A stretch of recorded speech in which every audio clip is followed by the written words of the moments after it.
स्वागत है बच्चों। कक्षा 9 राजनीति शास्त्र लोकतांत्रिक राजनीति भाग 1 में आप सभी का स्वागत है। आज हम अध्याय 3 संविधान निर्माण के वीडियो भाग 1 को देखेंगे और इसमें यह चर्चा करेंगे कि भारतीय संविधान का निर्माण कैसे हुआ। तो आइए सबसे पहले देखते हैं कि संविधान क्या होता है। तो पूर्व के अध्याय में जैसा कि हम पहले पढ़ चुके थे कि देखा था कि लोकतंत्र में शासक लोग मनमानी करने के लिए आज़ाद नहीं हैं। लोकतांत्रिक शासन व्यवस्था की यह खूबी होती है कि जो शासक होते हैं, जो जनता के द्वारा चुने गए होते हैं, वो कुछ लिखित नियमों के आधार पर ही देश पर शासन करते हैं। कुछ बुनियादी नियम होते हैं जिनका पालन नागरिकों और सरकार दोनों को करना होता है और ये सब कुछ संविधान के तहत होता है। ऐसे सभी नियमों का सम्मिलित रूप संविधान कहलाता है। देश का सर्वोच्च कानून होने की हैसियत से संविधान नागरिकों के अधिकार, सरकार की शक्ति और उसके कामकाज के तौर तरीकों का निर्धारण करता है। संविधान का अर्थ क्या होता है? तो संविधान में बुनियादी नियम और सिद्धांत होते हैं जिसके द्वारा देश में शासन चलाया जाता है। सरकार की बनावट कैसी होनी चाहिए, सरकार का ढांचा कैसा हो, उसका संगठन कैसा हो, ये सब कुछ संविधान में लिखित रूप से निहित होता है। सरकार को सुगम रूप से चलाने की पूरी योजना उसमें लिखित होती है। संविधान एक सर्वोच्च कानून होता है किसी भी देश का लिखित रूप से, जिसमें नागरिकों के अधिकार, सरकार की शक्ति और उसके कामकाज करने के तरीके लिखित होते हैं। तो एक संविधान की परिभाषा चलिए जान लेते हैं। संविधान लिखित नियमों की एक ऐसी किताब है जिसे किसी देश में रहने वाले लोग सामूहिक रूप से मानते हैं। तो संविधान सर्वोच्च कानून है जिससे किसी क्षेत्र में रहने वाले लोगों, यानी जिन्हें नागरिक कहा जाता है, के बीच के आपसी संबंध तय होने के साथ साथ लोगों और सरकार के बीच के संबंध भी तय होते हैं। यानी संविधान के अंतर्गत किसी भी देश में रहने वाले नागरिक आपस में एक दूसरे के साथ किन शासकीय संबंधों, शासकीय नियमों के तहत अपने संबंधों को बना करके रखेंगे और इसके अलावा नागरिकों का और सरकार का आपसी संबंध कैसा होगा, ये सब कुछ लिखित रूप से निहित होता है। हमें संविधान की ज़रूरत क्यों है? तो संविधान की ज़रूरत हमें इसलिए है क्योंकि संविधान में सरकार के गठन और कार्यों का स्पष्ट उल्लेख होता है। जैसा कि हम पढ़ लिए हैं, सरकार के अधिकारों की सीमा संविधान तय करता है। संविधान नागरिकों के अधिकारों और कर्तव्यों को स्पष्ट करता है। अच्छे समाज के गठन के लिए लोगों की आकांक्षाओं को व्यक्त करता है। लोगों के बीच ज़रूरी भरोसा और सहयोग विकसित करता है। भारतीय संविधान का निर्माण कैसे हुआ और किन परिस्थितियों में हुआ, आइए ज़रा इस पर चर्चा करते हैं। भारत का संविधान बहुत कठिन परिस्थितियों के बीच में बना था। हम सभी को पता है कि ये देश 1947 में जब आज़ाद हुआ तो दो देशों का निर्माण हुआ। धर्म के आधार पर दो देशों का बंटवारा हुआ, भारत और पाकिस्तान। और भारत जैसे विशाल और विविधता भरे देश के लिए संविधान बनाना अत्यंत कठिन कार्य था। भारत के लोग जो वर्षों तक गुलामी की जंजीरों में जकड़े हुए थे, तो वो गुलामी की हैसियत से निकल करके नागरिक की हैसियत पाने जा रहे थे और देश ने धर्म के आधार पर बंटवारे की त्रासदी झेली थी, जो भारी बर्बादी और दहलाने वाला अनुभव था। तो संविधान बनाने से पहले हमारे सामने कुछ बहुत बड़ी चुनौतियां थीं कि सबसे बड़ी समस्या देशी रियासतों को लेकर के थी। अंग्रेजों ने जब भारत को आज़ाद किया तो दो मुल्क तो बने ही, साथ ही साथ उन्होंने देशी रियासतों को, जिनकी संख्या उस समय देश में 562 थी, उनको भी स्वतंत्रता दे दी और उन्हें यह छूट दे दी कि वे चाहे तो स्वतंत्र रह सकते हैं या चाहे तो भारत या पाकिस्तान किसी के साथ भी मिल सकते हैं। तो इनमें से कुछ रियासतें तो इतनी छोटी थीं कि जहां पर उनकी कोई शासन सत्ता भी नहीं थी, नाम मात्र की थी, और कुछ रियासतें इतनी बड़ी थीं जो राज्य का दर्जा प्राप्त करती थीं, जिनमें कश्मीर, हैदराबाद, जूनागढ़, इस तरह की रियासतें थीं जो भारत के साथ मिलने को तैयार नहीं थीं। सबसे पहली समस्या ये थी कि इन रियासतों का भारत में पहले एकीकरण किया जाए, तभी एक बृहत भारत के लिए संविधान का निर्माण किया जा सकता था। तो इन रियासतों का विलय बहुत ही मुश्किल और अनिश्चय से भरा हुआ था। जब संविधान लिखा जा रहा था तो संविधान निर्माताओं को देश के वर्तमान और भविष्य को ध्यान में रख करके नीतियां बनानी थी, जो तत्कालीन परिस्थितियों में बेहद कठिन कार्य था, क्योंकि सब कुछ अस्त व्यस्त था। आर्थिक रूप से भारत बहुत पिछड़ा हुआ था, कृषि के क्षेत्र में पिछड़ा हुआ था। देश में बंटवारे के बाद दोनों ही तरफ के नागरिक गुजर बसर करने के लिए इधर से उधर भटक रहे थे, और न उद्योग धंधे थे, न नौकरियां थीं, बेरोजगारी थी, पूरे देश में अनिश्चितता का माहौल था। तो संविधान निर्माण में स्वतंत्रता से पहले हुए प्रयास और प्रशासनिक अनुभव संविधान के निर्माण में बहुत सहायक हुए। तो आइए देखते हैं कि संविधान के निर्माण में स्वतंत्रता से पहले क्या प्रयास हुए थे। तो आज़ादी की लड़ाई के वक्त ही लोकतंत्र समेत अधिकांश बुनियादी बातों पर राष्ट्रीय सहमति बन चुकी थी। देश की आज़ादी की लड़ाई में सर्वाधिक महत्वपूर्ण और अग्रणी भूमिका निभाने वाली कांग्रेस जो पार्टी थी, राष्ट्रीय कांग्रेस पार्टी के हर बैठकों में संविधान से संबंधित विषयों पर चर्चा की जाती थी। यहाँ तक कि भारतीय राष्ट्रीय कांग्रेस का अपना स्वयं का भी अपना लिखित संविधान था अपनी पार्टी के लिए। तो उन्हें देश को चलाने के लिए भी एक संविधान की ज़रूरत थी, और इसकी शुरुआत बहुत पहले ही हो चुकी थी। भारतीय राष्ट्रीय कांग्रेस के बहुत प्रमुख और बहुत बड़े नेता पंडित मोतीलाल नेहरू ने 1928 में ही अपने अन्य 8 साथियों के साथ भारत का एक संविधान लिखा था, और 1931 के कराची अधिवेशन में यह तय हुआ था कि आज़ाद भारत का संविधान कैसा होगा। मोतीलाल नेहरू के द्वारा लिखित संविधान पर यहाँ चर्चा हुई थी। तो इन दोनों ही दस्तावेजों में स्वतंत्र भारत के संविधान में सार्वभौमिक वयस्क मताधिकार, स्वतंत्रता और समानता तथा अल्पसंख्यक लोगों के अधिकारों की बात कही गई थी। अंग्रेजी शासन व्यवस्था और संस्थाओं को जानने समझने से भी संविधान निर्माण में सुविधा हुई। हमारे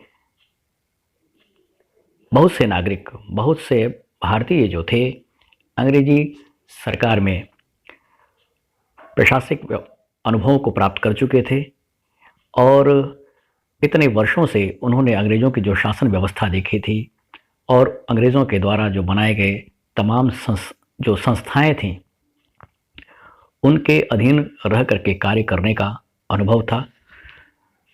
तो संविधान निर्माण में ये सभी चीज़ें भारतीय नेताओं के लिए सहायक हुईं, जिन्हें संविधान का निर्माण करना था।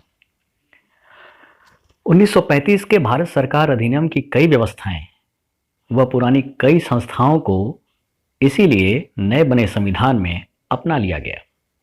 अंग्रेजों के द्वारा 1935 में एक भारत सरकार कानून लागू किया गया था, जिसमें कई प्रशासनिक सुधार किए गए थे और भारतीयों को थोड़े बहुत अधिकार प्रदान किए गए थे। तो इस व्यवस्था के, इस अधिनियम के अंतर्गत कानून करने वाले जो भी अधिकारी थे या भारतीय नेता थे, उन्हें एक अनुभव था कार्य करने का, इन व्यवस्थाओं के अंतर्गत प्रशासनिक पदों पर रह करके कार्य करने का अनुभव था।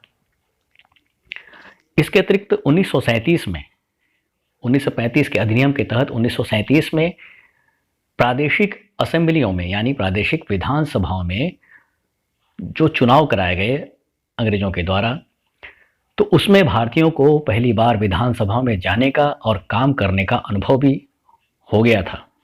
हालांकि उन्हें बहुत ज़्यादा राजनीतिक अधिकार नहीं दिए गए थे, लेकिन ये तो ज़रूर था कि उन्हें विधानसभा में जाने का और बहस करने का, तमाम विषयों पर चर्चा करने का एक अनुभव हो गया था, और किस प्रकार से देश की जनता के भले के लिए, उनके भविष्य के लिए कार्य करना है, नीतियाँ बनानी हैं, इसका काफ़ी कुछ उन्हें अनुभव प्राप्त हो गया था।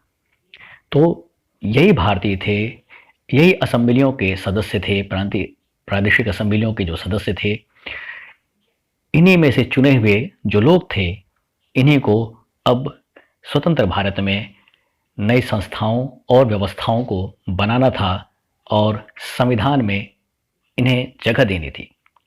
अतः ये सारे जो पूर्व के अनुभव थे वो संविधान निर्माण में काम आए। हमारे जो अनेक नेता थे स्वतंत्रता आंदोलन के, उन्हें फ्रांस के क्रांति के आदर्श और ब्रिटेन के संसदीय लोकतंत्र के कामकाज और अमेरिका के अधिकारों की सूची व रूस की समाजवादी जो क्रांति थी, उससे काफ़ी प्रेरणा मिली और वे उससे काफ़ी प्रभावित थे। परंतु वे हुबहू उसका अंधानुकरण या नकल किए बिना उसकी अच्छाइयों को, भारत की परिस्थितियों को ध्यान में रख करके अपनाना चाहते थे, क्योंकि भारत की परिस्थितियाँ और उन देशों की परिस्थितियाँ अलग थीं। तो उन अच्छाइयों को और उन आदर्शों को, उनके सिद्धांतों को भारत के परिप्रेक्ष्य में ध्यान में रखते हुए वे अपनाना चाहते थे और उन्हें संविधान में जगह देना चाहते थे। तो संविधान सभा का गठन किया गया संविधान बनाने के लिए। तो संविधान सभा होती क्या है, पहले ये जान ले। चुने गए जनप्रतिनिधियों की जो सभा संविधान नामक विशाल दस्तावेज को लिखने का काम करती है, उसे संविधान सभा कहते हैं। भारतीय संविधान सभा के संबंध में कुछ मुख्य बिंदु हैं, ज़रा इस पर चर्चा करते हैं। संविधान सभा के लिए जो चुनाव हुए जुलाई 1946 में हुए थे और पहली बैठक संविधान सभा की दिसंबर 1946 में हुई थी, परंतु इसके तुरंत बाद ही देश का बंटवारा हो गया 15 अगस्त 1947 को, और भारत दो देशों में बढ़ गया, भारत और पाकिस्तान। तो इसके कारण संविधान सभा भी दो भागों में बढ़ गई, भारत का संविधान और पाकिस्तान की संविधान सभा। तो भारत के संविधान सभा में सदस्यों की संख्या 299 थी और भारतीय संविधान सभा के अध्यक्ष चुने गए डॉक्टर राजेंद्र प्रसाद, और यही डॉक्टर राजेंद्र प्रसाद संविधान बनने के बाद संविधान के नियमों के अधीन जब भारत को गणतंत्र घोषित किया गया, गणतंत्र राष्ट्र घोषित किया गया, तो भारत के प्रथम राष्ट्रपति भी बनाए गए। संविधान सभा के उपाध्यक्ष थे एच.सी. मुखर्जी। संविधान की प्रारूप समिति के अध्यक्ष, प्रारूप समिति यानी प्रारंभिक स्वरूप संविधान का कैसा हो, इसकी एक समिति बनाई गई थी। इसके अध्यक्ष थे डॉक्टर B.R. अम्बेडकर। प्रारूप समिति को अंग्रेजी में ड्राफ्टिंग कमेटी भी कहते हैं। हमारा भारतीय संविधान 26 नवंबर 1949 को बनकर तैयार हो गया और इसे बनने में कुल 2 वर्ष 11 महीना 18 दिन लगे थे। भारतीय संविधान को 26 जनवरी 1950 ईस्वी को लागू किया गया और इसी की याद में हम लोग प्रतिवर्ष 26 जनवरी को गणतंत्र दिवस मनाते हैं, रिपब्लिक डे मनाते हैं, क्योंकि संविधान के द्वारा इसी दिन भारत को गणतंत्र राष्ट्र घोषित किया गया था। आइए हम जानते हैं कि 70 वर्ष से भी पहले बनाए गए हमारे देश के संविधान को हम क्यों मानते हैं। तो इसका सबसे पहला कारण है कि संविधान केवल संविधान सभा के सदस्यों के विचारों को ही व्यक्त नहीं करता, बल्कि अपने समय की व्यापक सहमतियों को भी व्यक्त करता है। यह अपने समय की व्यापक सहमतियों को भी व्यक्त करता है। जब देश में संविधान बना तो यह केवल कागज का टुकड़ा नहीं था या किसी भी अन्य किताब की तरह दस्तावेज नहीं है। ये कोई भी उस पर आचरण यूं ही नहीं करता। हमारे देश का संविधान एकदम अलग है अन्य देशों के संविधान से। बहुत से देशों में संविधान बने, लेकिन संविधान सिर्फ कागज का टुकड़ा ही बनकर के रह गया, उसको मानने वाले वहाँ पर नहीं होते हैं। परंतु हमारे देश का संविधान अलग है। पिछली आधी सदी से ज़्यादा की अवधि में अनेक सामाजिक समूहों ने संविधान के कुछ प्रावधानों पर सवाल उठाए थे, पर किसी भी बड़े सामाजिक समूह या राजनीतिक दल ने खुद संविधान की वैधता पर सवाल नहीं उठाया है। यह हमारे संविधान की एक असाधारण उपलब्धि है। दूसरा कारण है, संविधान सभा भी भारत के लोगों का ही प्रतिनिधित्व कर रही थी। सामाजिक रूप से भी इस सभा में सभी समूह के लोग, जाति, वर्ग, धर्म और पेशे से जुड़े हुए लोग थे। उस समय सार्वभौम वयस्क मताधिकार नहीं था, क्योंकि संविधान बना नहीं था। इसलिए संविधान सभा का चुनाव देश के लोग प्रत्यक्ष ढंग से नहीं कर सकते थे। इसका चुनाव मुख्य रूप से उन प्रांतीय असेंबलियों के सदस्यों ने ही किया था जिनका जिक्र हम पहले कर चुके हैं। इसके कारण देश के सभी भौगोलिक क्षेत्रों का इसमें उचित प्रतिनिधित्व हो गया था।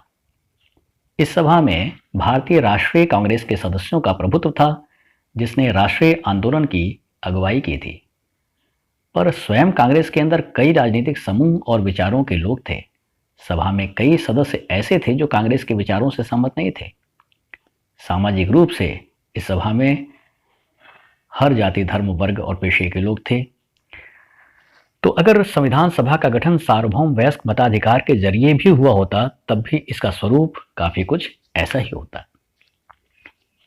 और तीसरा सबसे बड़ा कारण है संविधान को मानने का कि संविधान सभा ने जिस तरीके से काम किया था वह हमारे संविधान को एक तरह की पवित्रता और वैधता देता है। संविधान सभा का काम काफी व्यवस्थित, खुला और सर्वसम्मति बनाने के प्रयास पर आधारित था। सर्वसम्मति अर्थात सभी की एक जैसी सहमति। सबसे पहले कुछ बुनियादी सहमति सिद्धांत तय किए गए और उन पर सबकी सहमति बनाई गई थी।